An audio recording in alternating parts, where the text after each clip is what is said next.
You are now listening to the Insight Fantasy Sports Podcast.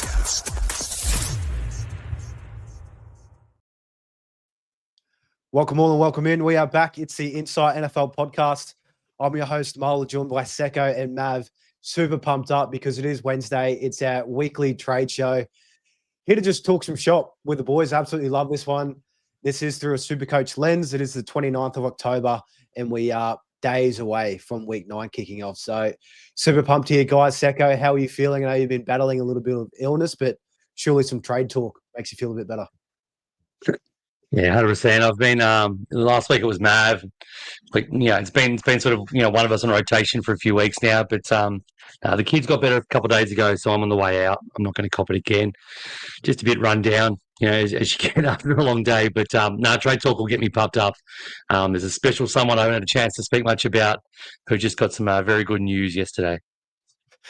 And Mav, I already know who that's talking about. I'm trying to restrain any jokes. I thought I'd save it to you to open things up. If it's there, the opportunity is there. But how are you feeling as we get into trade talk for week 9? All good. I was thinking about something smart, and I'm not really smart, so I couldn't think of it. So, but no, all good, all good. Looking forward to talking trades. It hasn't been a fantastic year for myself in this format, unfortunately. But I think we're starting to get there. So hopefully in the next couple of weeks we can get some big scores on the board and finally start turning that rank upside down. So anyway, wet sock time. What is the rank, Mav? What is the rank? Just give us the rank. Do you know it? 6969. No, I'm joking. It is. I don't actually. What is it? I actually don't know what it is. Not my NBA one. I don't know. Hang on, I'll bring it up in a second. It's like 4,000 or something. Full disclosure, I'm 4,500, so I'm battling too. Well done there, guys. I won't. I'll just leave my rank. I don't want to put you guys out there on the spot. 260 for anybody wondering, but yeah, I'll just throw it out there. JT, the JT difference. SuperCoach, man. The guy who knows SuperCoach back to front, he's killing it. Oh yeah, absolutely. Anyway. No idea. But anyhow, you got to get lucky sometimes. How this year's going in general. Yeah, sometimes it's a bit different to the other SuperCoach games. Let's put it that way. Yeah, for sure. And when Kate Otten doesn't come through on National Tight End Day and lets us all down, we've just got to look for other positives. So anyhow, we'll leave that in the past. Look forward to next year's Tight End Day. Before we jump in, we usually do cover a little bit of injuries and news, but we'll leave that for tomorrow night's show because we'll have a whole lot more information to go through that. So if you are hanging out for the injury report, tomorrow night we'll have you all ready to roll for week 9 with all the news and updates that we have. Before we jump into the trades, we do have to highlight our Unlimited League winner for the week. And in a week that seemed very low scoring, some people are they're just switched on. Maybe they planned for these weeks in advance. They've got that crystal ball out. Like we've been mentioning, but it was an absolute cracking week. But before I get into this segment is brought to you by our friends over at NFL Helmets Down Under. If you're chasing any NFL full-sized helmets, memorabilia, or even just straight NFL apparel, they've got a heap of cool vintage gear that looks really neat. Be sure to check out their store. Their link is in the description below. Or if you want to check out their goods without accessing the webpage there, check out their Insta at NFL Helmets _Down Under. But we will throw up the Unlimited League winner for the week here, week 8. And absolutely great name, Jalen Rams Me.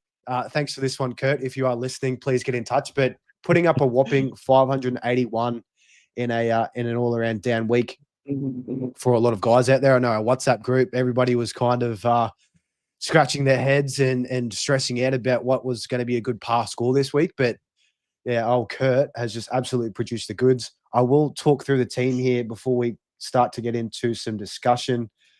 Quickly pull it up because it is a little bit low there. But Patty Mahomes at the quarterback, Jackson Dart on the bench, Jonathan Taylor. Pardon me, I'll never make that mistake again. With a big captain and 72 for his running back, CMC, Scatterbo, and Javonte Williams. He's got Bill Krosky, Merritt, Mononga on the bench, Jamar Chase, Rashee Rice, Justin Jefferson, Egbuka, Odunze, and Ted McMillan, wide receivers, with Amon-Ra on the bench with that bye that he had, and Matthew Golden. Tight ends, Tucker Kraft if you had Tucker Craft in your lineup, you didn't do too bad this week. Tyler Warren as well, Darren Warlock on the bench. Kicker, Chris Boswell, a massive old 40. You'll love that for the big Bos. Tyler Loop on the bench. Pittsburgh Steelers with a -8, so impressive to be putting up 581 with that there. Washington, and then Jalen Hurts was his flex, which is now on bye. So starting things off, guys, and I'll throw it to you, Mav. All in all, pretty well put together team. I'd love to know the amount of trades and cash that old Kurt has in the bank here, but guys that you'd be looking to move out this week. Well, he's doing pretty well. Probably Igbuka is probably one that I'd look to move on. I think he's served his purpose now, and he's probably time to go. But again, you bring in Armanara anyway, so it's okay. Look, all in all, he's pretty stacked, isn't he? He's got and this format allows that. But you can put Jalen Hurts to Lamar or Josh Allen if you wanted to do that. Obviously, Hurts in his bye week, so he's probably going to go. But yeah, you could do 2 trades. Hurts gone and Igbuka gone, and you could definitely upgrade in that scenario. I have no idea how much money he's got in the bank. He might be packing a bit there, but sorry, am I reading that correctly? Is that 8 points for the Steelers there, or -8 points? -8. -8.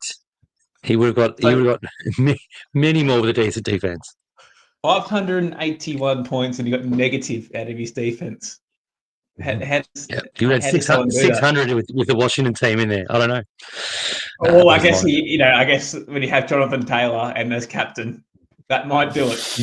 Oh yeah, that fixes a whole heap of holes there. But Secko for you, and we'll just throw Cam Scatterbo, of course, with the injury. He's gone. Yeah. There's no coverage there. He's got Scat, so yeah, you could. I mean, Scatterbo on Hurts is $40 million plus whatever's in your bank, plus McMillan's 50 plus what you got in your bank there. So you can get 2 really good quarterback, good running back, and you can probably get someone decent at wide receiver if you wanted to. You can obviously keep McMillan. You can go Scatterbo and Hurts, and probably get 2 upgrades done there if you've got a bit in the bank. So probably need someone in the running backs. He's only got Taylor and McCaffrey. Williams is serviceable, good, but yeah, probably lacking 1 or 2 in the running backs to really go deep. So I'd prioritise one of the guys who's off bye now. What was that? It'd be boosting week for Jalen Ramsey. Yeah, Jalen Ramsey should be boosting. What a great name, Jalen Ramsey. Just again from the top. But Kurt, if you are watching this, please get in touch. We will have some posts up on socials, and we'll get you your standard squeeze 4-in-1 that we give away each week to the weekly top scorer, which is just, don't know if there's any other NFL leagues out there giving away weekly prizes like that. So Inside NFL, make sure to tune in next year as well when we run it back there. But without further ado, trade-ins and trade-outs for week 9. I will just preface, there is 4 teams on bye this week. The Jets, who cares? The Buccaneers, Eagles, and then also the Browns, who we don't really care about, maybe outside of Judkins and Fannin Jr. Hey, we care about them. They have a spot in my heart. We don't care about them, mate. Unless Kyle Pitts gets traded to either of those teams straight away, then they will be getting more features. But until that happens, absolutely not. And one thing to also mention, the trade deadline in the actual NFL, 4th of November for next Tuesday. So we will see a whole heap of NFL trades actually going through with this. Secko, how do you feel? Looks like you were winding up to say something on this. It's early morning Wednesday our time, remember? So you won't see a lot of deals until you wake up in the morning. A lot of it's sort of like the trade. Yeah, if you follow AFL, a lot of the trades get done later. But yeah, the deadline day is a big deal over there. To Tuesday, so nothing else is going on for them. So if you're up early on the Wednesday morning, you might be able to tune to ESPN. I think it's about 5 in the morning. I think the daylight savings ticks over, so 5 or 6 in the morning is deadline. I think it's 2 p.m., 3 p.m. So yeah, that'll be exciting. Hopefully, there'll probably be 1 or 2 big guys move. I think Jacoby Myers will be one of them, but other than that, we'll see. How are you feeling, Mav? Any sneaky trades outside of Jacoby Myers that you feel might come to fruition?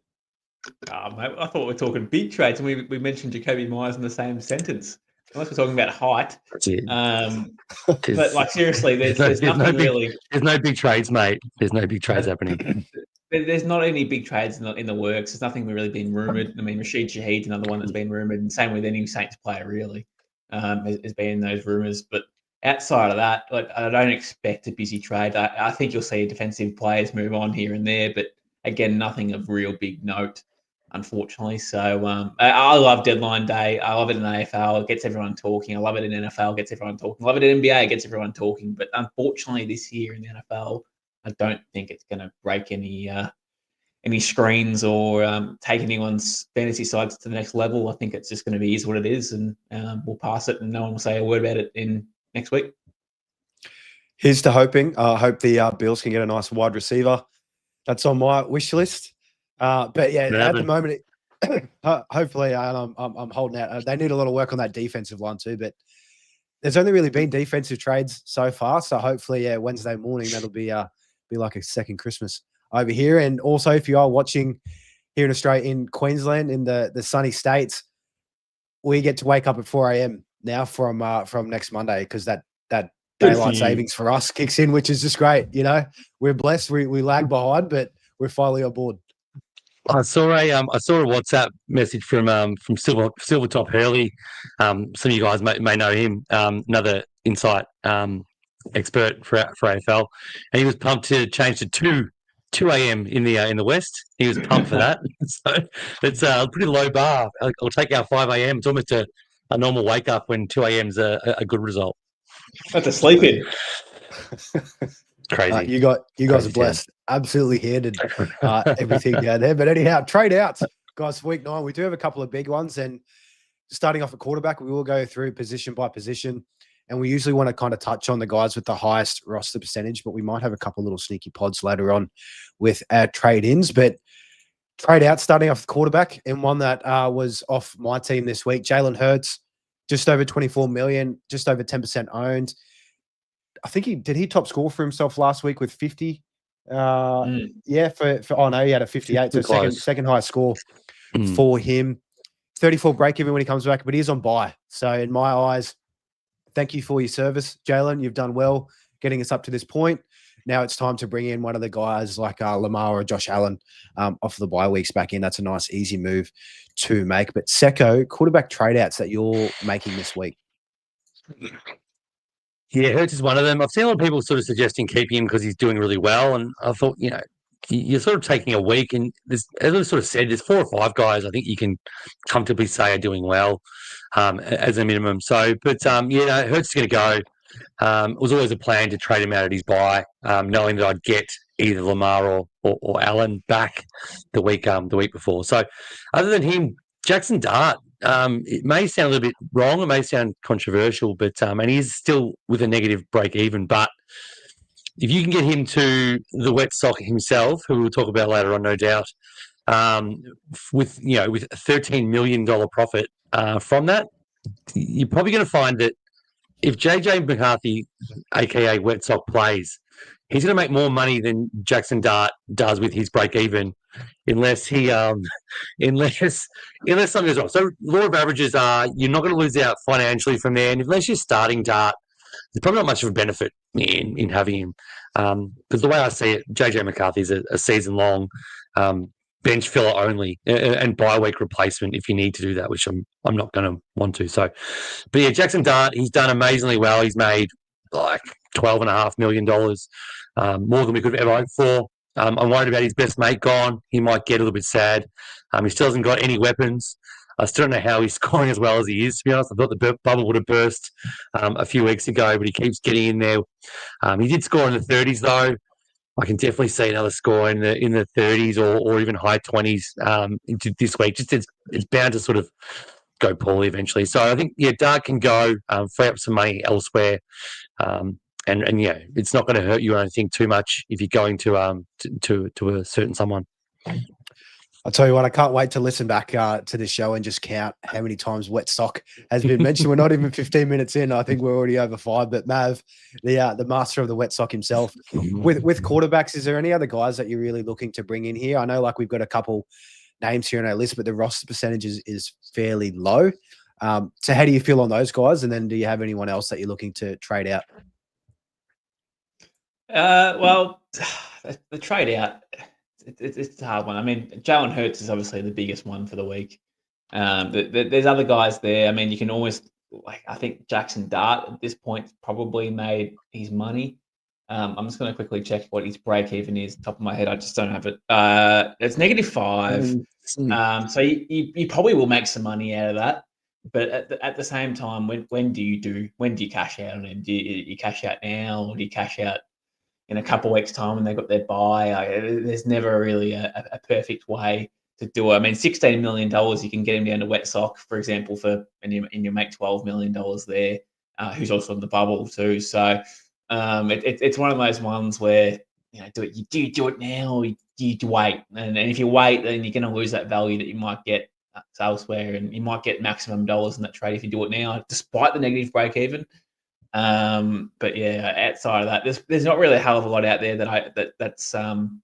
that's really possible. I mean, if you have Field at this point, he's got to go. He had to go weeks ago, but definitely now. Baker Mayfield, I can see IJ there in the chat. Baker Mayfield, if you've got him, he probably can go too. With no receivers there outside of Igbukah. They're pretty decimated at wide receiver, and he's tested at the moment. So if you've got him, he can probably go too. And then if you've got the Penix, the big penis, he can go too.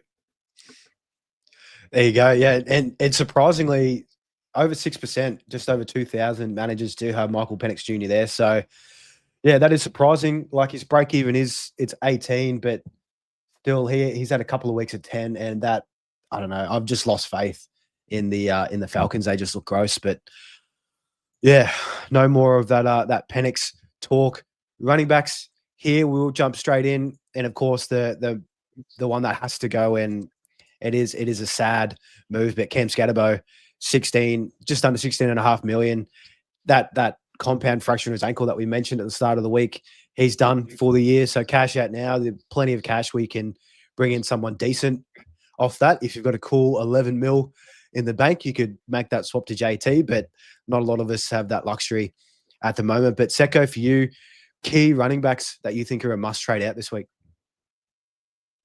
Yeah, the first one for me, there's a couple big ones who have been sort of hot in real fantasy, and they got pickups. And one of them was Quinshon Judkins.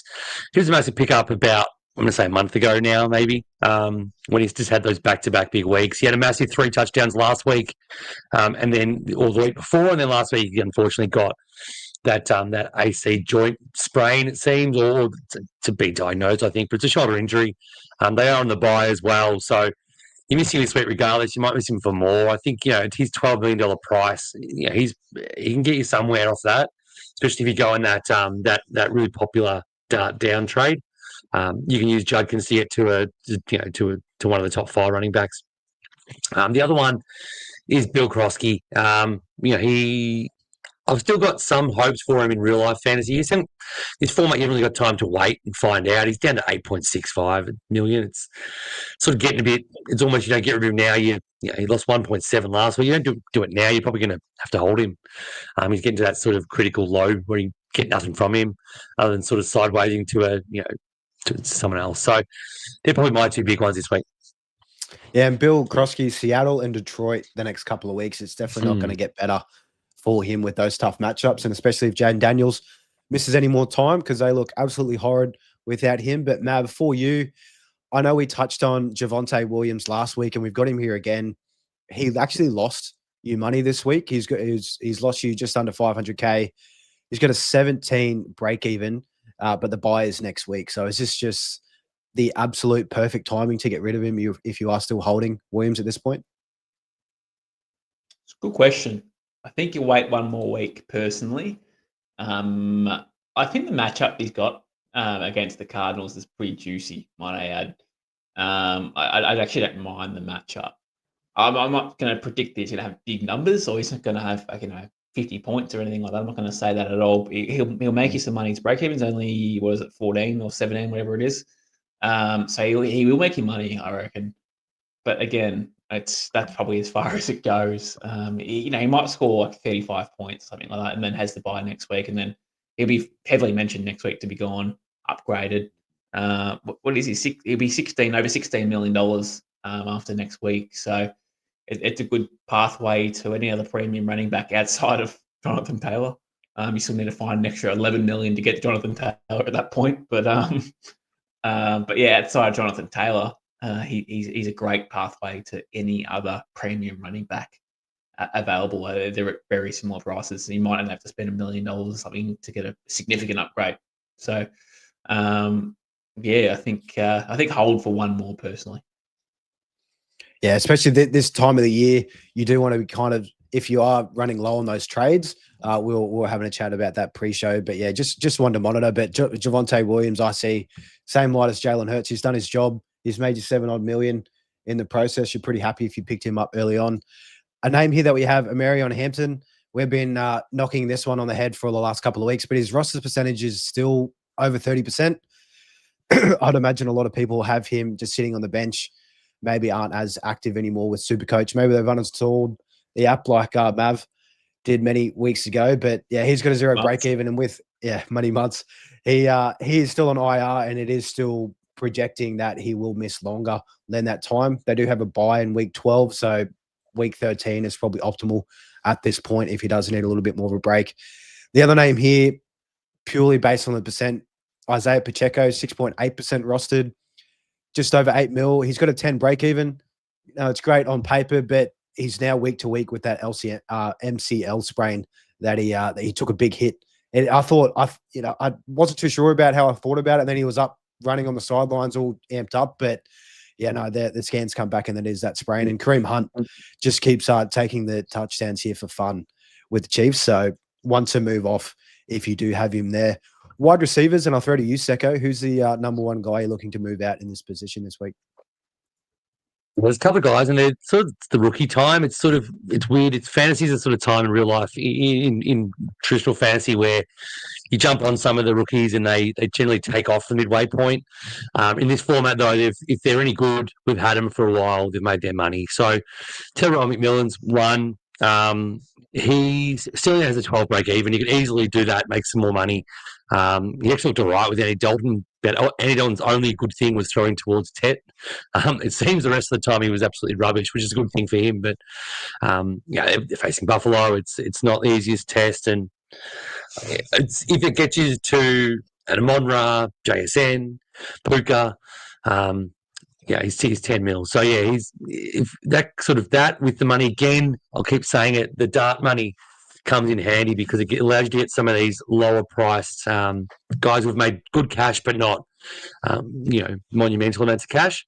You can easily get Terrell to one of those top three guys and use the dart money there. So Terrell was the guy I'd probably get rid of if I had to. And the easy one with the rookies as well, Emeka Egbuka, he's done a job. We touched on him at the start of the show, over 50% rostered, 11.72 million. He lost you just over 2 mil from his performance last week. So again, he's done his job.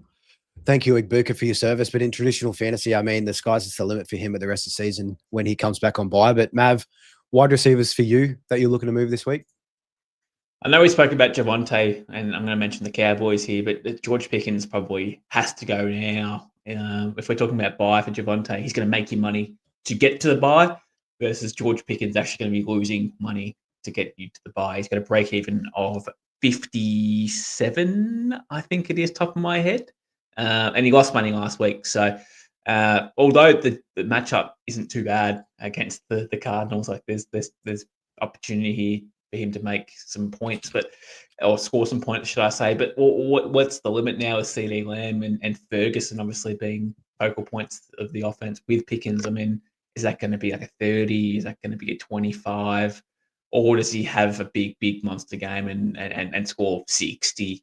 I don't think that's going to be the case. So I think the realms of possibilities, we're going to see Pickens losing money and significant money too. I think he'll score around the 30-point mark and he could lose $1 million. So I think he's got to go. He's at a juicy price at $18 million too. So again, a perfect sideways trade from Pickens to a premium player is fantastic. If you haven't got Amon-Ra St. Brown or Puka Nacua or Jamar Chase or any of those guys, it only costs $1 million or two to get there, or not even. Give or take, I can't remember. But they're the numbers at the top of my head, but it won't cost you much to get to these premium players, and they'll probably outscore Pickens for the rest of the year, obviously, which is not really a surprise, but Pickens has done a fantastic job to get you there, really. Yeah, Pickens has been great, and CD, cheaper price still with Pickens, so that's a nice, easy one if you want to wait until after the bye. But Quinton Johnston, Secko, and one I've actually just tried to check up. He wasn't on the box score at all. I'm trying to think, because I know, was he a healthy scratch in this one, or was he just not played? targeted? He played. He played, just didn't catch any balls. That's the funny thing about this. I think they'll change that next year in 2026. You can't let guys who go catchless get away with the DMP. It's just not right. It's called a goose in traditional fantasy, and it's in this it's almost like you get a free hit. They get replaced by someone on the bench. It's not really in the spirit of what it is. But he was just running around. He's lost all of his role to Big Boy Gadsden, who some of us brought in as our bench tight end to make some cash. So unfortunately, Quinton Johnston's sort of ace was that there was Keenan Allen and Ladd doing the similar jobs, and they needed someone bigger, a perimeter guy, an ex-receiver type guy. And then his week off that he had, Gadsden showed that he could do it. And now Greg Roman, is he still the OC? He's like, nah, get this Quinton Johnston guy out. He was a bum for 2 years. I don't want him anymore. So if you got him, he's 9.2 mil. He's 9.2%. It's $13 million. Like you can get that money. I just looked it up when Matt was talking about it to Amon-Ra. It's $4.5 million to Amon-Ra St. Brown from Quinton Johnston. That's just free money. Like again, we've got a lot of money coming in if we're trading some of these big money owners. You can easily get QJ to a keeper. Money for jam. Quinton Johnston, you would not imagine him being that high priced at the start of the year. Another easy trade out if you do have him on here. He was rostered on my team. 31.4% owned. Matthew Golden, wide receiver for the Green Bay Packers, just over $7 million. He's made you a little bit in the process. He actually lost money last week, lost 90K, and Christian Watson is back on deck. And Golden, he was just nowhere to be seen. I think his snaps were still a little bit higher than Christian Watson in this one, but I feel like that'll change from next week while Watson gets a little bit more worked in with his health back. But yeah, Golden, he's just not it. They've got Watson, they've got Tucker Kraft, Romeo Dobbs, who they're receivers, and then Josh Jacobs as well. He's just going to do so much on the ground. So if you do have Golden, get rid of him before he loses you some more cash. Tight ends. Mav, you're the tight end guy. Number one guy you're looking to move out this week. Tight ends, eh? It's always a tough one with tight ends, but I honestly don't think there's a lot here that you'd actually trade out. Like premium tight ends. I think we're at a point now in the year where you know what you're going to get out of your tight ends now. You fixed your correction, or you've had your correction trades. You've got your guys in that you want. You know what I mean? So I will say, if you want to make some money, look, I personally think that Tyler Warren, for example, is a keeper for the remainder of the year. He's a top 3 tight end at the moment in his position, scoring wise. Again, hasn't had his bias. That's a little bit inflated, but still, I don't care. I just don't care. I think he's a top 5 tight end regardless for the rest of season. Anyway, but I can understand the fact that he's probably your bench option, and you can move him on to a cheaper option if you wanted to go down that route. So, I don't think I would personally, but that's an option if you want to go down to a Gadsden and make some money still. But Gadsden's at $10 million now, so I don't think that's much of a trade. So, or $9 million, it's very close in terms of costing there. So you're not going to make much money there at all. But I mean, if you can find a cheaper tight end that's playing, I think you can do that. But again, I think everyone's set with tight ends at the moment. Yeah, and my thoughts on Tyler Warren for at least this week, that Pittsburgh Steelers matchup is actually pretty juicy. We saw Tucker Kraft absolutely ran through those guys last week. Play a similar style of footy. So in my head, I'd probably might look to move Tyler Warren next week. Maybe bring in George Kittle if he brings down a little bit of cash. But Secko, how are you feeling on that Tyler Warren discussion at this point of the year? That's the thing. I mean, I don't see him as a top 3 guy rest of the season, but that's, he could easily do that. Daniel Jones is playing phenomenal. Yeah, I just don't see him in that same lens personally. And he's made, what's he made? I can't find him. I think he's ranked 8th. He's made 7.6 mil. Yeah, I just think the other guys I like a bit more for not much more money, and that's just where I'm sitting at. He's got his buy as well. I'm probably going to want to be trading Gadsden as well before that buy situation, because he's going to have cashed out there. So it's just a bit of a money play for me. But I much prefer to have a Kraft or a McBride or a Kittle.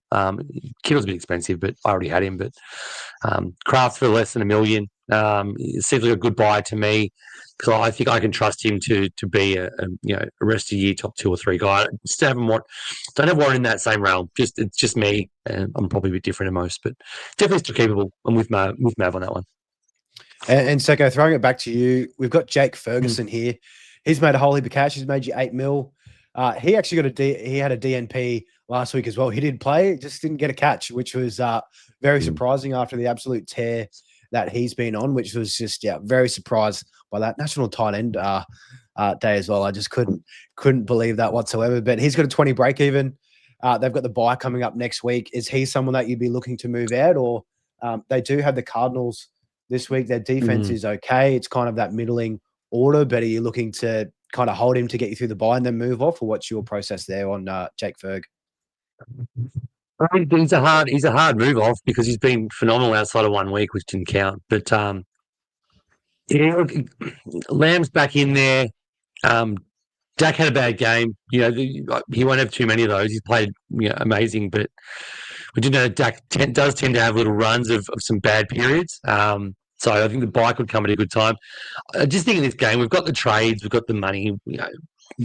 It's when a bye comes, you can carry a guy, but at this stage, if you've got 8+ trades left after this week, you're probably not going to use them all anyway.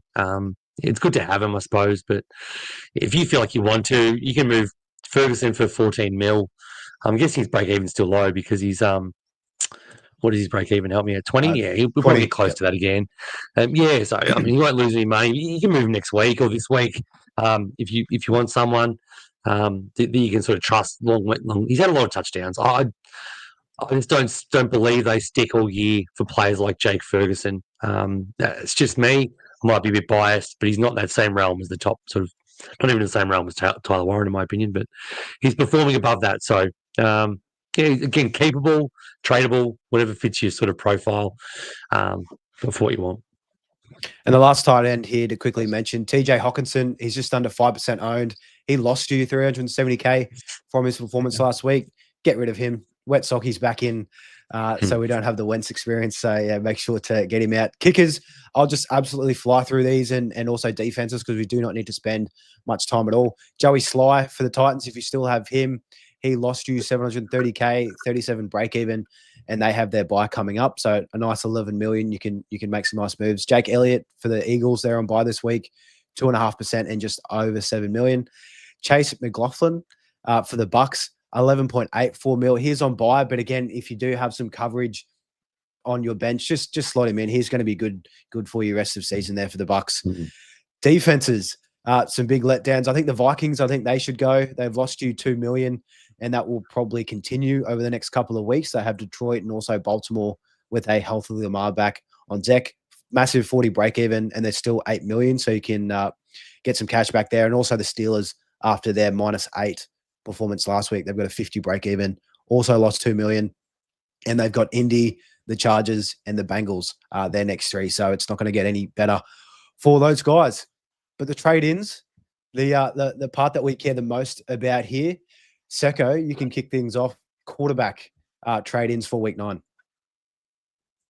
Drakey, mate, we've been saying him every week. I think finally everybody in the NFL fantasy landscape, as well as the real life landscape, is finally on board. This guy's a bit different. He performs at a very high level. He's very consistent as well for SuperCoach. Has his bye in week 14 as well, so it's not too late to get him in, and you can sort of figure out coverage, or you can even trade him out at that stage if you really wanted to, because his price is at a position where it's sort of not too much across to the elites. It all depends on how you're going at week 14. But if you're looking for someone who's a little bit different from the others, and he's he doesn't have a buy in 2 weeks, for example. He's a good option because he's got a good run the next 3 weeks before the buy as well. Yeah, he's just such a stud, such a big favorite here on this show. Mav, for you, quarterbacks to trade in, and I'll be so upset if you don't take the name. That's just sticking out to me for you. But we'll see. We'll see what you do. I mean, if you're a Jalen Hurts owner, for example, you'd be going down the Josh Allen or Lamar Jackson path, wouldn't you? Not what you were thinking I was going to say. So No, not at all. No, but you would be looking at moving Jalen Hurts on for a premium QB. You could put in Mahomes in that conversation, but Mahomes got a bye in a week or two, so you'd have the same problem as you would with Hurts in that scenario. So there's no point doing that. There is no upside in doing that, despite Mahomes going off. There is just you wouldn't do it. So Josh Allen, Lamar Jackson's the easy play. Lamar is expected to be back this week. They've pretty much said that already. They do have the game on Friday to start the week off as well against Miami, I think it is. So should be a nice, favourable green matchup there for Lamar, ready to go. So, but yeah, either way, you can. I'd probably go Lamar over Josh Allen personally. I mean, Josh Allen's got Kansas this week, but then he's got Miami again next week, so that's a favourable matchup as well. So I don't know. It's splitting hairs, and I haven't got many of them, so I can't split them. Well, I actually want to ask your thoughts on this, Secko, with that Josh Allen Lamar situation. For me, I went Jalen Hurts to Josh Allen. Only cost me, I think, an extra $400K from that, so that was nice and easy. Lamar, I was looking at, but that 85 break even after not playing last week against Miami this week, I'm kind of thinking maybe Derrick Henry gets a couple scores in this one, and it's kind of his game, and Lamar maybe not. He probably won't run as much coming off that hamstring. How are you feeling about that Lamar Josh Allen conversation for this week? I'm completely on board with that. I don't think you can possibly get Lamar now. If you're trading in any of those Hurts, even Darton, you've got some money and you want to go up or whatever. I just don't think he's viable at this stage. Coming straight back from the injury, I just don't think he profiles to run much. I think you're spot on with the Henry. Everyone smashed the Dolphins on the ground, except for last week. We won't talk about that. But literally every other player has done it. So I think there's a decent chance. I'm just trying to just do the figures here. What he sort of could be in a couple of weeks. So you can be down to below 25 mil from 29 in 2 weeks, Lamar, and then that could be the perfect time to jump across to him. When you can do it a lot easier. So I think if you're tossing up, Josh Allen is the pretty easy play. I'll probably have him first, May second, and then Lamar third in those rankings. Then I will bring up this name because Mav chose not to. JJ McCarthy. I'm not even going to say the punchline here, but he is at 3.7 million. So if you are looking for that cheaper that you don't have, ring him out there. 27.1% owned. So there is still plenty of you out there that don't have him. Minus 35 break even, and his price will change after this game that they have against Detroit. Detroit is pretty tough. Yeah, on the close side, Detroit is pretty tough. So it's be interesting to see in this one. Hopefully, I'm hopeful. I'm optimistic. I think he can come out. But yeah, what's that price rise? And they've also got Baltimore and Chicago following that. So there should be plenty of points in those games if he can do something now that he's back healthy off that ankle. And without Wentz, he's locked in to start. They really don't have anybody else, I don't think, unless head coach Kevin O'Connell laces up the boots and goes out there himself. It'll be JJ McCarthy. Any sneaky pods, gentlemen, for the quarterback? And I know we were kind of discussing it's a bit hard to kind of lean towards any pods in this format just because all the top guys, like it's just so chalky. The top guys are just so consistent. The price isn't that far off. But Mav, starting with you, quarterback pods that you like to bring in that are a little outside the normal.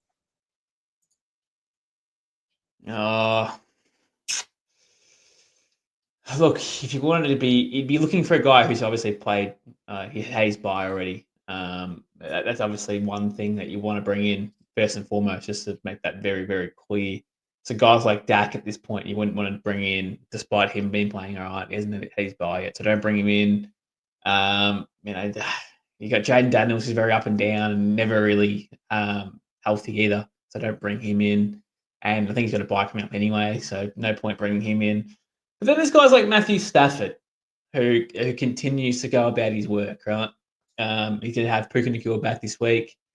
He's going to have healthy Devontae, and he's been balling too, to be honest with Matthew Stafford. But he is the 10th best, average-wise, he is the 12th best QB in this format. So there's probably no real upside bringing in the 12th best QB based on average. He actually averages about 6 points less than the top 5. So it's not like a hell of a lot of a difference, but it in the grand scheme of things, it's the upside of the big games compared to what Stafford can produce is always the difference. And we're talking captain options here or vice captain options here as well. And it'd be pretty rough putting on a VC tag or a captain tag on Stafford versus putting one on Josh Allen or Lamar or Mahomes or anything like that. So it's a risky play putting in a pod. Unfortunately, this format just doesn't allow us to do it. If we had more QBs, if they gave us 3 QBs that we start, well, we have 3 QBs that we start. 4 QBs that we start, maybe it might make it a bit more interesting. But unfortunately, this format, it's pretty easy to get with the top 5 QBs, really. Yeah, it'll be interesting to see the change up that SuperCoach brings next year with the NFL. They've definitely got a whole heap of plenty of different opportunities that they can delve into. Secko, Phil, you sneaky quarterback pods for week 9. Then the other one, if you want to go completely different, obviously we've spoken quite a bit about Lamar, Allen, there's Mahomes, there's May. Hurts if you want to keep him. But if you want to go potty for the sake of making up some points, getting some. This guy does have a buy ahead, so I will caveat with that. It's not ideal. But for the next, he's buys in week 12. So you've got three weeks to clear air. It is Justin Herbert. He's only 21.8. He's about the same price as Matt Stafford. Only 3.5% owned. His 3-week average last 3 has been 49.3, which I think is pretty close. I think he might be the number 2 or 3 over that span in QB average. Which take out Bo Nix's one ridiculous game. I think he's ahead of him.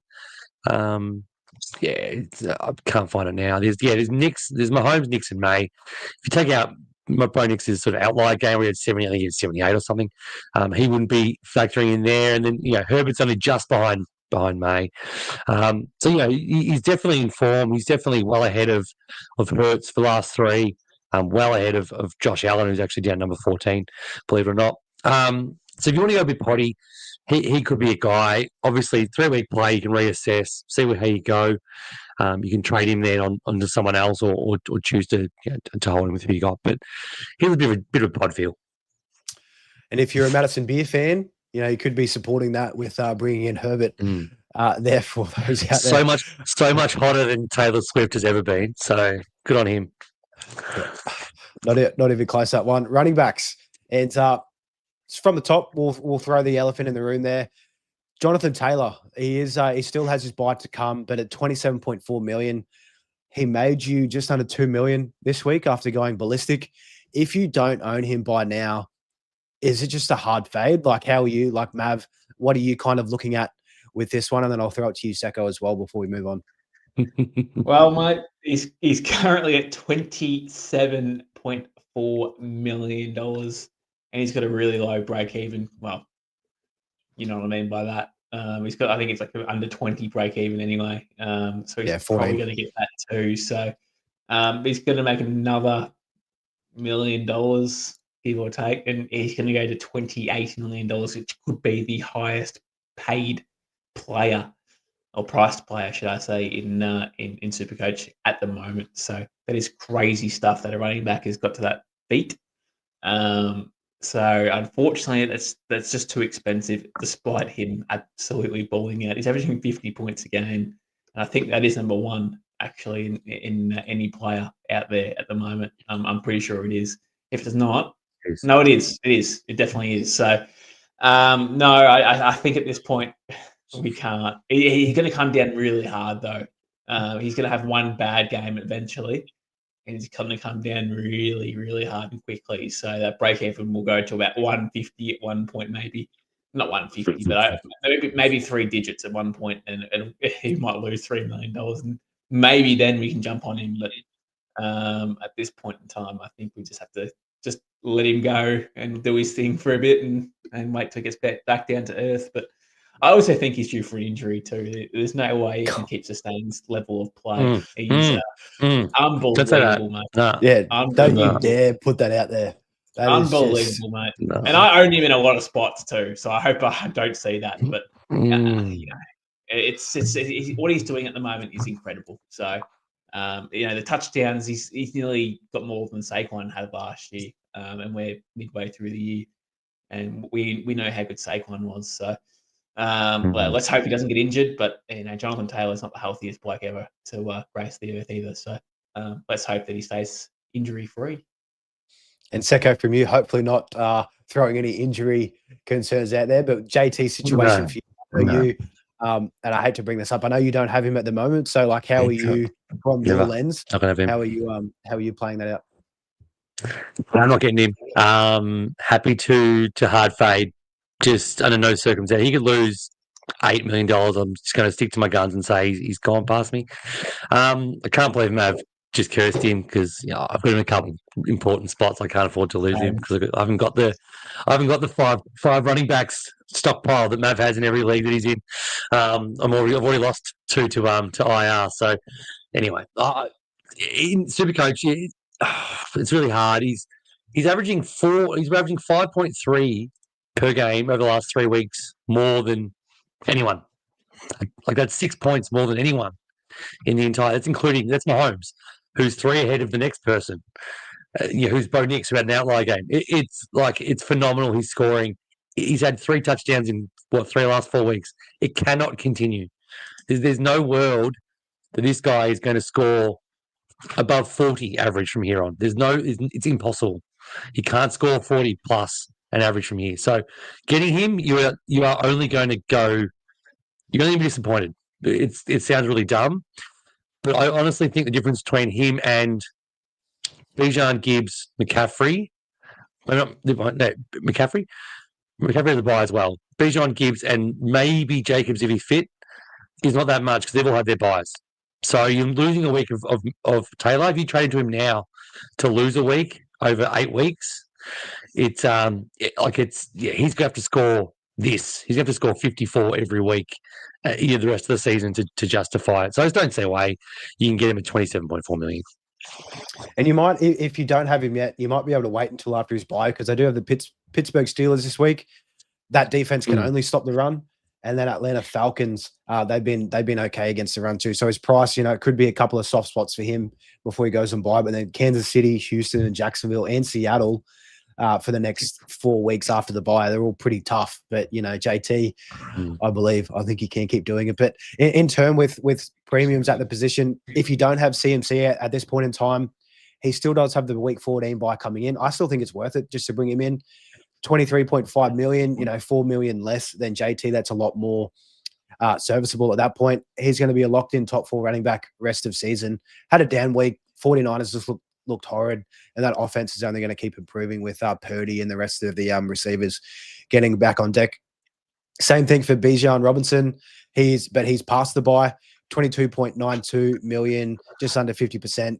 His break even is 81. So Secko, with you, if you don't have Bijan at this point, are you going to wait a week or two until that kind of price comes down? Because 81, he's not going to hit that. They have the Pats this week who have been pretty tough against the run also, but then also the Colts as well, which haven't been too hot, but could be a spot to buy in at a bit of a dip. Yeah, it's probably wise to wait. But to be honest, though, you should be close to finishing your team. If you've been sort of going all right, if you've used a lot of trades, you should be pretty close to your last 1 or 2 moves. So how long can you really wait? If he's your last piece to your puzzle, say you already have Jonathan Taylor and Gibbs and McCaffrey, or Jacobs or Cook or Ashane, whatever. Bijan's the sort of last piece of your puzzle, and he's past his bye, you said. So how long do you wait? You might save a mil here or there, but if that costs you losing a mil here or there from the guy you're going to trade out as well, you could probably just do it. It won't. If you're getting BJ now, you're not doing it to sell him later. So any money he loses is irrelevant, other than potential saving you could have got down the track waiting.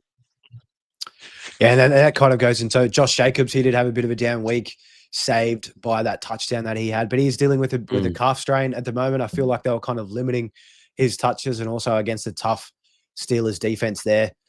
He's still tinkering on that RB4, RB5 rest of season and not off his bye.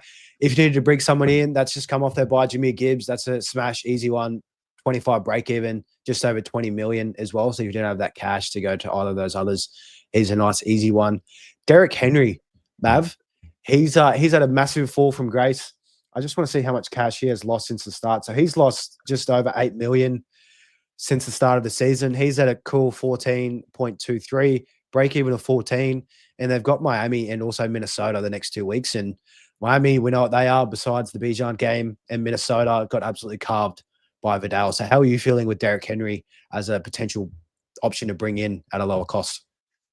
Well, it's probably going to be the cheapest you'll get him all year, I reckon, at $14 million. I don't think you'll get him much cheaper than that. So, again, it depends on your RB room, really. That is one thing. Look, he would be a sneaky pod. I don't know what he's actually... what's his ownership percentage at the moment? 12%. Yeah. Okay, so it's probably not really a sneaky pod then, but it's still going to be the cheapest you ever get him. I think that's going to be his rest of season with Lamar is a lot better scoring wise than there's not without Lamar. So take that for what it is. I also want to mention one other name here that we haven't mentioned yet, and actually wasn't on our list, but Tyrone Tracy, boys. He is actually a sneaky option as well. He's currently at $7.1 million. And he's got a break even of 7. Now, we know Cam Scattlebrow's out for the year and Tyrone Tracy's taking over that backfield. But $7 million for Tyrone Tracy. Depends who you can trade out for him to get there. I mean, again, I'm looking at Bill. You can get rid of him, but you're only going to make $1 million there. So what's the point?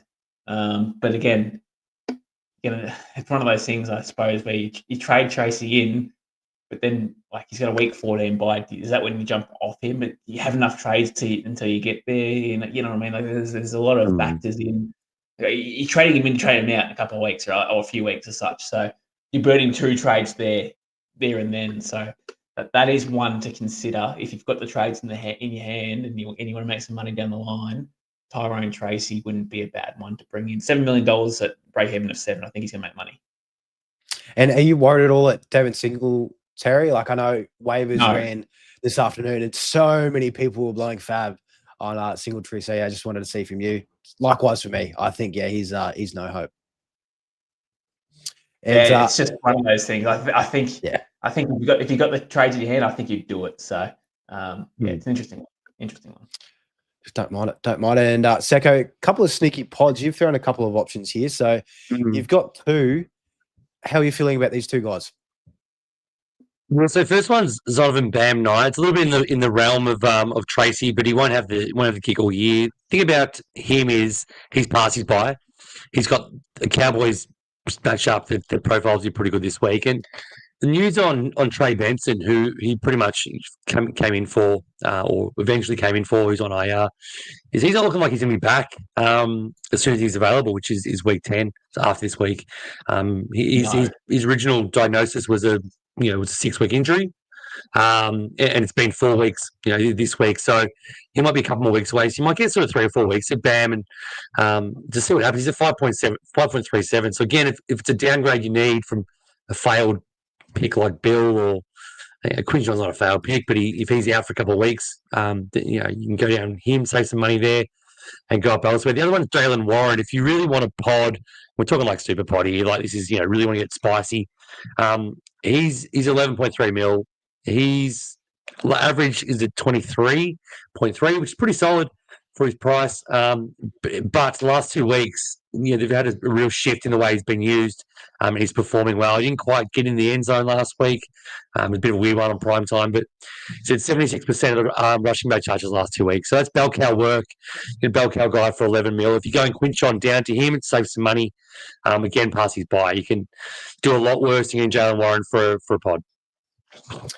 I just want to touch on Zonovan Knight, -9 break even. Cowboys this week, absolutely juicy. Touchdown guarantee. I'm throwing that one out there. He is the goal line. I heard that last night. The goal line back for the Cardinals. And Yeah. I mean, the Cowboys, And they let everybody walk in.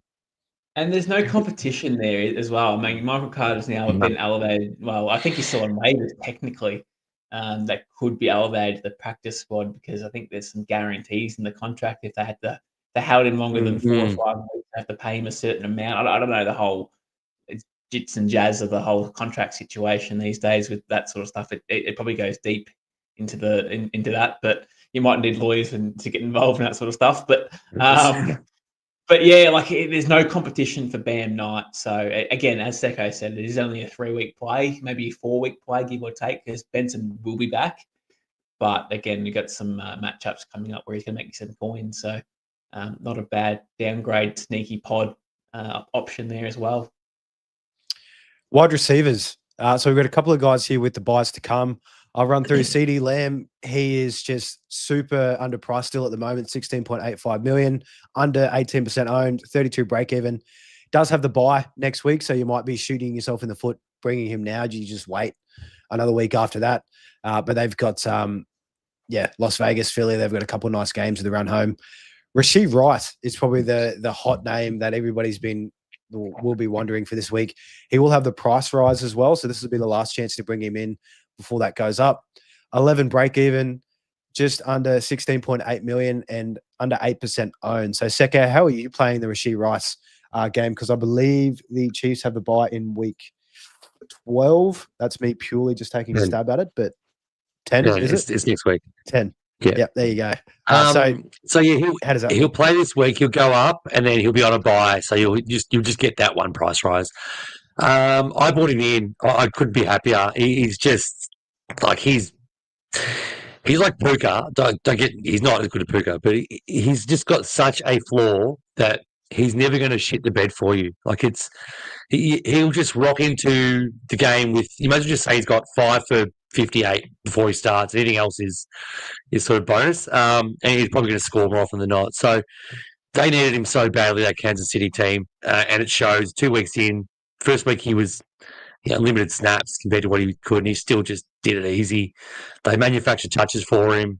He's just going to be, it's probably silly to get him this week, to be honest. And ideally, you're probably looking at, you shouldn't have all three of Puka, JSN, and Monra, to be honest. So if you did, you had to carry him, one on the buy, because you have two bench spots. But ideally, get one of them in and then worry about Rashee later. But hard to fade. He's got Buffalo. I don't know. They need to use him a lot against Buffalo to try and win that game. So I expect another 40 plus. One name I do want to bring up, because you did touch on Amon-Ra Secko. I know for me, I'm looking at my trades, what I've already done. I brought in Amon-Ra this week, but I'm trying to think, like, with the Lions, they've got such a good run game, whereas the Chiefs, they've got no running game. It's all purely just going to be Mahomes and those receivers with Rashee Rice leading the pack. Who do you like rest of season more, Rice or Amon-Ra in this scoring format? It's hard. They're both good, but yeah. It's Rice. It's so dumb to say. But he's worthy. I'm not a worthy guy. So, and JMO's been absolutely dog shit. But I still think JMO can take away more than Worthy can from Rice in that offense when they need him so badly. And Jared Goff needs Amon-Ra just as much. The obvious answer is Amon-Ra, but in this format, I just think Rashee's not going. He's never going poorly. Lock him in for points every week. Amon-Ra already had a couple of points. 3 touchdowns in 2 games too. He is just, they absolutely look for him. Mab, for you, is it Rashee Rice or Amon-Ra before we move on? A lot of people say if it's not Rice, it's not nice, but I'm going with Amon-Ra St. Brown. I'm going with that guy. He's a bit of a different breed, to be honest with you. But it's honestly it's so close. You say that, but then you have Kelsey that pops up. You have Worthy that pops up. I mean, you saw Rashid Rice in that game against Washington. He looked really quiet at one time. I mean, 4 or 5 catches he had at one point. It was just looking like a dead average game. And then one drive, he has 4 catches and a touchdown in that one play and that one drive. So he can just turn it on at any time, really, can't he? And he's got Mahomes throwing the ball. So that's always a massive positive. But I think that Amon-Ra, as Secko said, yeah, Jamison Williams does take some off him, or when he wants to anyway. But Amon-Ra's got such a high floor and such a high ceiling compared to. I think he's in that category with Jamar Chase at the moment, to be honest with you. It's Jamar Chase and Puka, they're the 3 that sort of they're the outstanding leaders, and then there's that next best after that. So, Rice would be in that very, very next category. If it's not Rice, it's not nice. I love that, Mav. I haven't heard that one in a long time. That's gold. I will group these next few all together. They're all past their bye. They're all studs. Drake London, 21% owned, 27 break even. They do have the Patriots and Indianapolis Colts up next. Patriots might be a little bit tough with Gonzalez healthy there. Justin Jefferson, he's under 40% owned, 37 break even. Interesting to see how he goes with Jay McCarthy back this week. They've got the Chargers, Detroit, Baltimore. JSN, if you don't have him, he's just under 20 million. His break even's only 13. Like, he's just off the bye, looking fresh. Those guys are an absolute tear. And Puka Nacua as well, 21.3 million. He's got a 70 break even whatsoever. So, Secko, with you out of these guys, like, if you don't have Puka already, you just playing that price game? You'd probably wait. I mean, you'd hate to think that he gets 70 against the Saints. It could happen, but like, it's just not likely. Yeah, it could. But like, are you playing that game? Are you waiting? And if so, who else would you be looking to bring in if you don't have the other 3 guys? He's off injury as well. It's always something to watch. There's snap counts. It's probably going to be, without thinking too hard, it's probably going to be a runaway. It's probably going to be over at halftime. It's Shuck's first game as well, so it could really be a high defensive score kind of game, or short fields, running, Kyron Williams touchdown kind of game. Like we saw the Bucks last week. Baker did nothing, Booker did nothing. Otten was an inch short of a very lucrative, financially positive touchdown. It just went horribly wrong, and no one really scored. So Booker could easily just put up a low 20s. And lose $2.5 million, and you get him at closer to a Monroe scrum price this week. I can't believe Mav was reeling off the best wide receivers in the game. Didn't mention possibly the best of them all, but that's all right. He's going to be disrespected his whole life because he's apparently wasn't that good, but he was always very, very good, just in a bad situation. Now JSN's the one. He's obviously past his bye. If you haven't got him and Puka, I'd go JSN. Then I'd go Puka.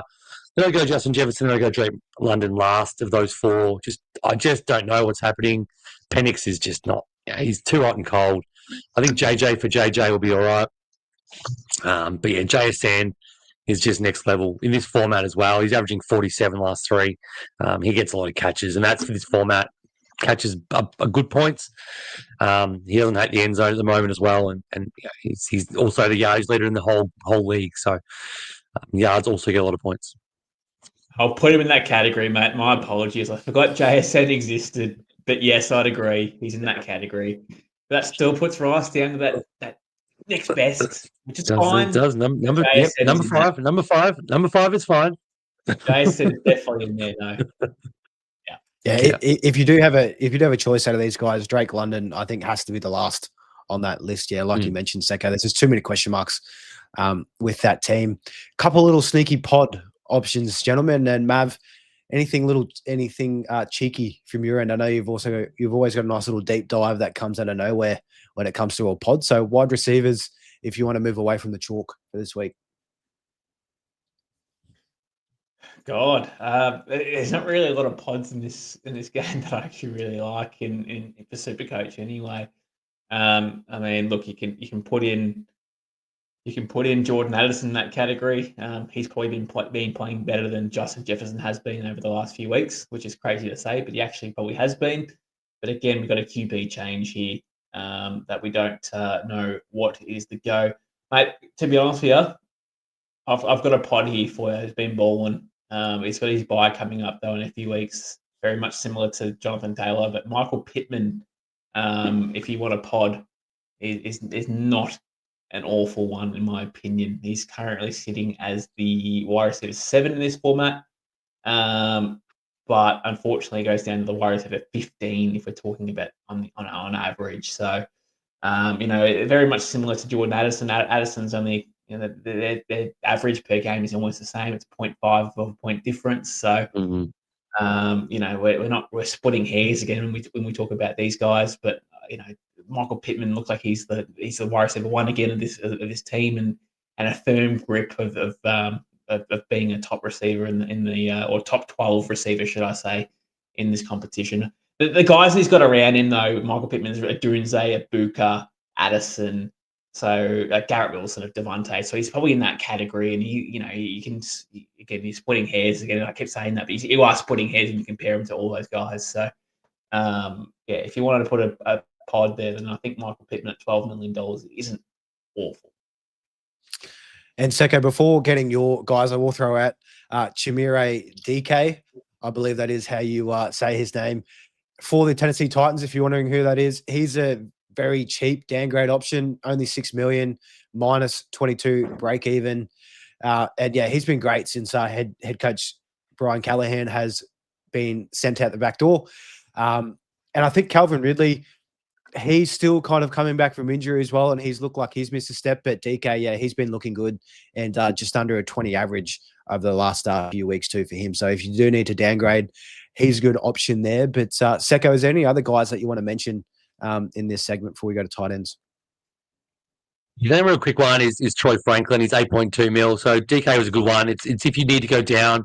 There's been some questions, I think, in the chat I saw earlier. Any cheap wide receiver downgrades that can facilitate other things. If you're going down from an Ibuka, a Dunze, McMillan type downgrade. Franklin's 8.2. He just looks a lot better. He's established himself in a pretty good offense with Bo Nix. Sutton's still getting his, but Franklin's clear number 2 there. They're looking like they're playing good footy at the moment as well. He's a buy ahead, but yeah, he's definitely an option to go down in cash and still score you well. Tight ends. I'll throw this out here, gents, to both of you. George Kittle. So he is on the bubble next week. He's got a 40 break even, 15.5 million, just the max at the moment for the tight end. But I believe week 14 buy as well. So what are you doing with George Kittle, Secko? I know you've already got him, but if you don't, is this like are you looking to move Warren like now or next week to try and get Kittle, or how are you playing that one out? It's a real tough one. I probably wouldn't get him. The buy's week 14. That's the only thing. It's 5 weeks away. There's a lot of time there's a lot of points in between there, and so you do want to go for the guy who can get the most points, right? In this thing, obviously, it's pretty basic premise of everything, of fantasy. But SuperCoach is the same. There is money involved, but at this stage, it's who's going to score the most, and I think Kittle's in a pretty good position, given that Purdy's look like he's going to be back. There's still no Pearsall. Jennings is rubbish. He's not going to get paid any money. Unfortunately for that guy, he chanced his hand there and got a little bit, but he didn't really try very hard. Who else they got? Bourne and Robinson. They've got no one. Ayuk's still weeks and weeks and weeks away. So Kittle's going to be needed. And I just feel like in this format, he profiles more like a wide receiver. Getting lots of targets, lots of catches. So it's hard to pass up. The price is horrible. The buy's horrible. The break-even's horrible. So you're going for a craft or keeping Warren might be the option. Or McBride, forgotten guy McBride, coming off his buy. Again, he's probably hurt by Kyler Murray being back, which sounds ridiculous. The starting quarterback comes back and a play gets a dip, but yeah, it's sort of just one of those tough ones on Kittle. I don't know what you'd do if you didn't have him. I'm just glad I sort of kept him because I'm pretty happy. Yeah, I think for me, it's probably a little too far gone, depending on how he goes the next few weeks. Mav, for you, George Kittle, before going into your top tight end to bring in this week. No, this is what points, as Secko said, but no. 15.5 million break even's pretty high. Upcoming buy. There's a lot of red flags there for me, but I can also see a lot of points coming his way as well. So, unfortunately, well, not unfortunately, but my tight end's currently McBride. I've got Tucker Craft and I've got Tyler Warren. So I'm not really looking at upgrading or fixing tight end. I think that's pretty much set in stone for the remainder of the year. Personally, for my team, and I don't know what everyone's situations are as well, but I think a lot of situations are very similar to mine. You may have Ferguson, you may have other options, but Brock Bowers is due back. Again, we're probably going to wait a couple of weeks to see what Brock Bowers actually looks like before we make a decision there. Again, top tight end when he's healthy up and about, but Geno Smith looked horrible over the whole year, might I add, and Brock Bowers is probably still playing through some sort of injury, despite him being at 90%. So that is one to monitor. And again, Tucker Craft keeps on going on. If you haven't got him in, he's got a negative 14 break even, and looking like he is probably a top 3 tight end, would say, in this game. I think he is personally. He's actually number 1 in terms of average, but top 3 worst case is a fair assessment if you want to put in Kittle and a healthy Bowers, I suppose. Yeah, I think so too. On Tucker Craft, it's just the format with the touchdowns that we're mentioning, touched on earlier, just worth so much. And Tucker Craft just scores touchdowns for fun. Jordan Love is attached to a good quarterback, good system there with Matt LaFleur being the head coach calling the plays. So minus 14 break even made you 2.4 million last week. So that is just absolutely phenomenal. Loveland is a nice cheaper option if you do want to bring him in. I'll be the guy to throw him out there because I've been sitting on this island alone. If Komet misses this week, I think it's a massive game for Colson Loveland. Cincinnati Bengals, the best matchup for tight ends, 3.86 million, no buy, a 4 break even. Secko, tell me why I'm crazy on Colson Loveland. He's just never done anything. He's just had I get why. I bought him in I think 3 or 4 leagues. He was on waivers. I bought him in last week after doing some sort of IR movements and stuff like that. He's been dropped already. He's just I don't know. If he can't do it this week, I hope he does for you. I don't think he's SuperCoach viable. But again, if you need to go down, like Mav's situation where he's got a $12 million player sitting in his T3, Loveland would be the one to go down to maximise the cash, to get the $9 million that you can go and get, a Monra for 10 million straight up. And if you didn't get Dart, you might need that money somewhere, right? That all makes sense.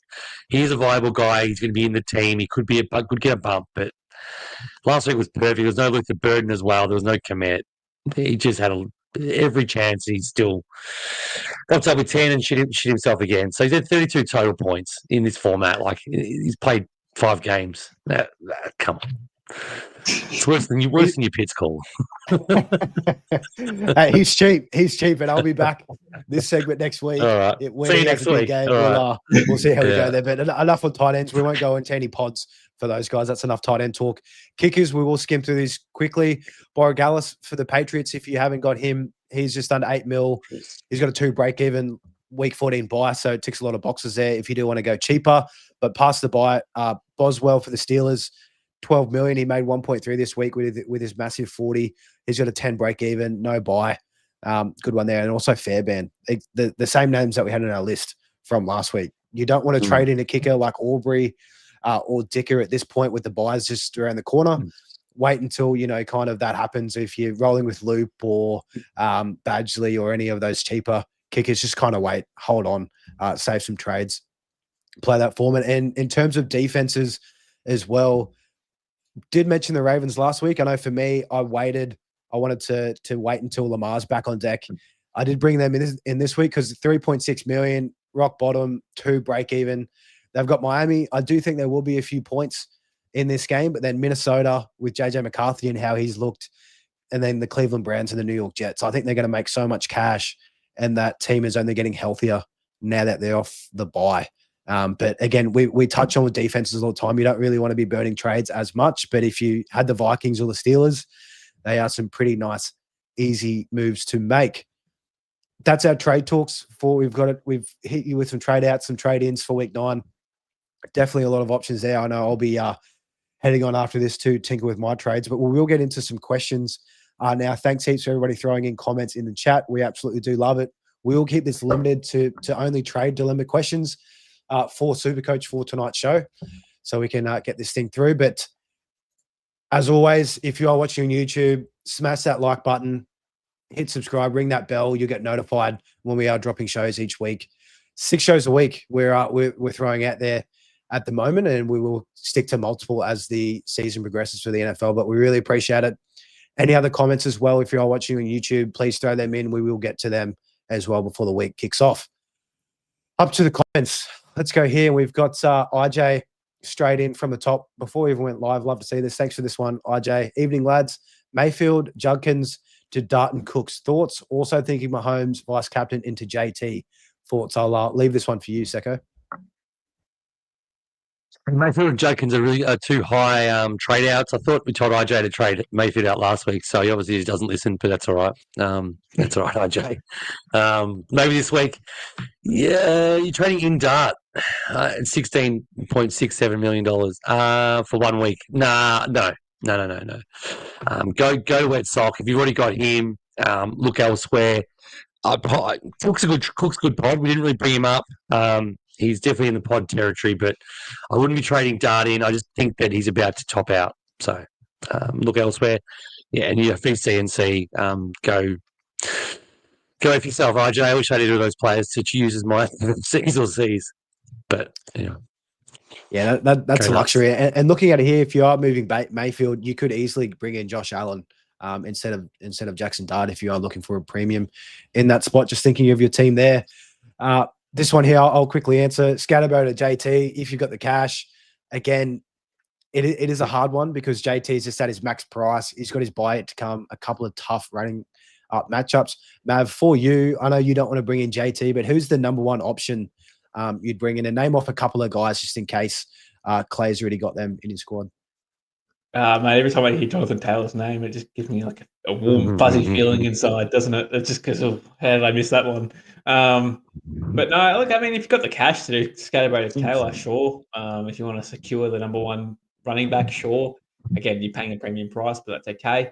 It is what it is. But look, yeah, you don't want to go Jonathan Taylor and save some cash elsewhere. There's any other good running back available outside of Jonathan Taylor anyway. So you could go to Derrick Henry is not a bad one if you want to, if you're looking at a cheaper option of $14 million or there's really any other cheap running back available. I mean, James Cook keeps on balling as well.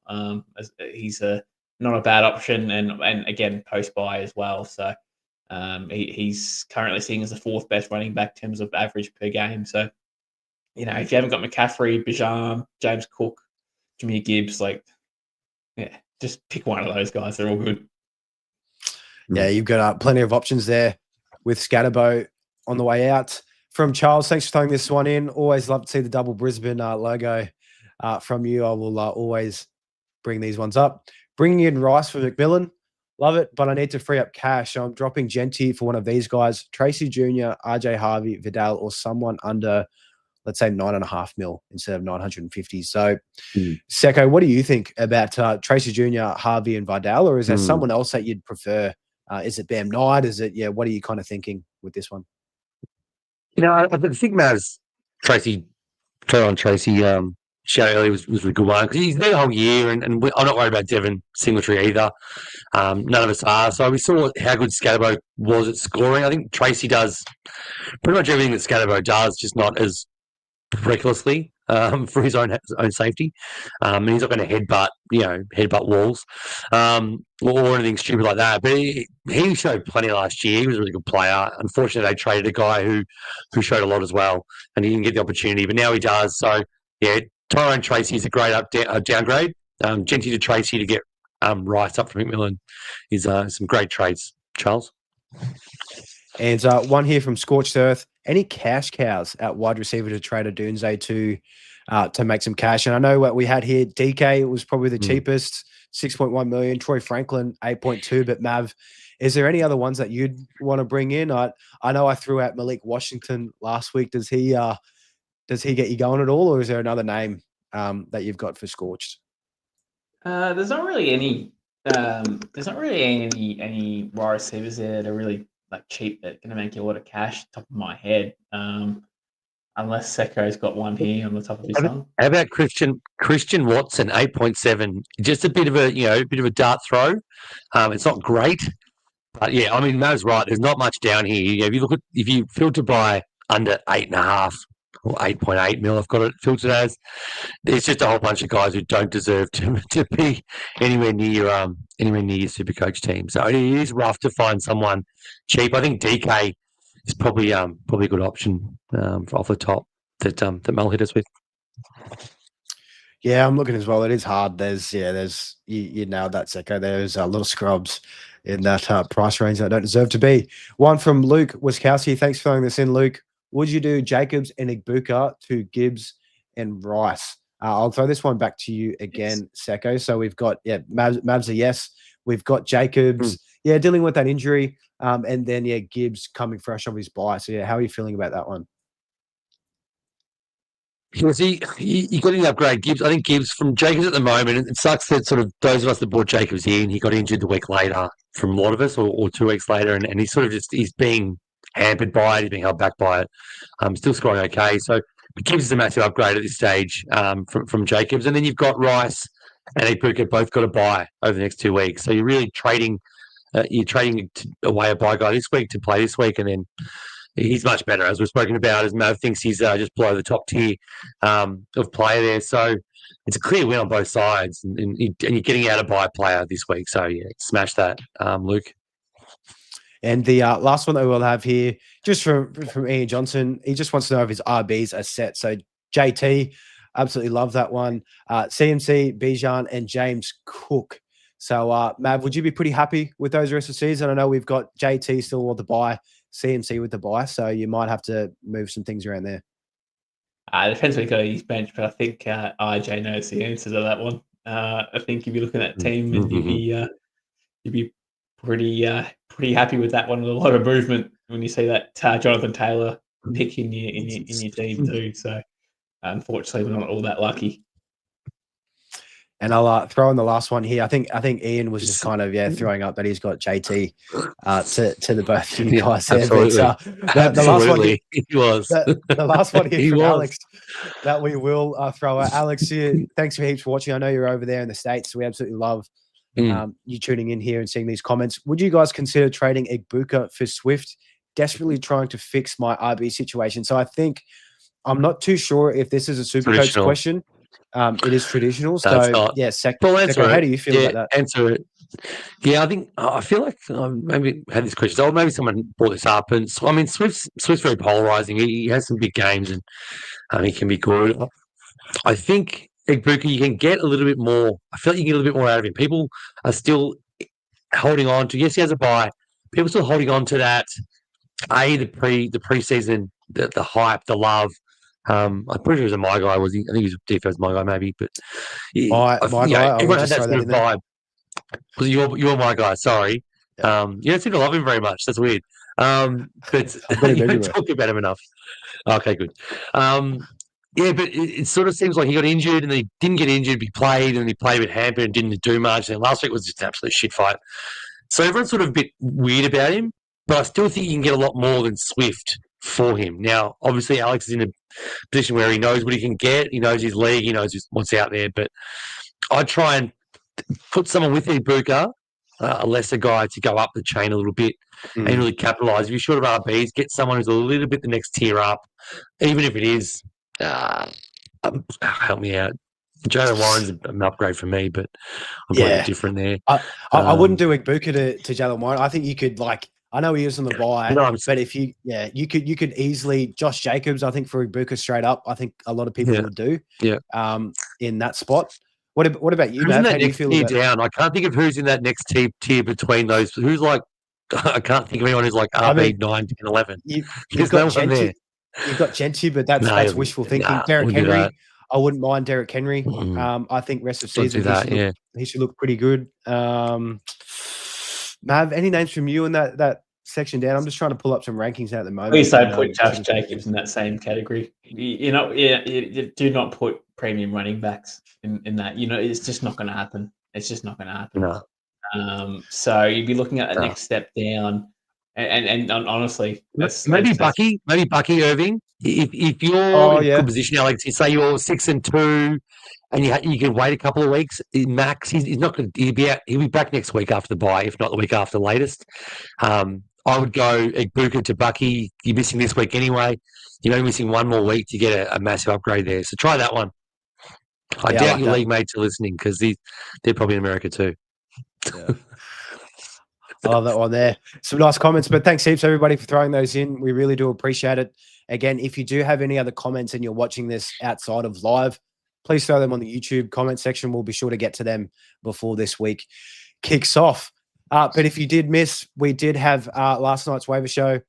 Link will be there. Also, our week 8 recap from Monday. The link will be in the below.